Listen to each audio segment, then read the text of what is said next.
Real life conversations that I had with my students. One of my students who has autism, he came up to me and said, "Miss Rachel, you know I'm getting into bodybuilding?" I say, "Good job, way to take care of yourself."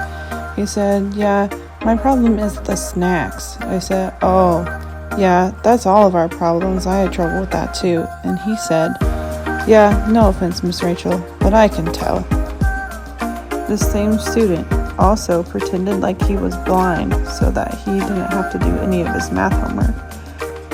I said, "Hey, why don't you give this one a try? It's easy, you know how to do it."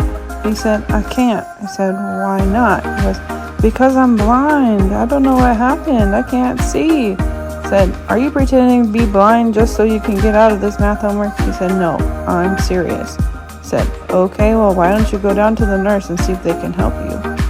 It was funny. On his way down to the nurse, he didn't run into anything. He knew exactly where he was going and didn't miss a beat when it came to those stairs. He came back to the classroom and he said, "Oh, they couldn't help me. They told me to go back to class." I said, "Oh, yeah, sometimes that happens, but we still gotta do what we gotta do, so why don't we give this math homework a try?" He said, "But I can't see the paper."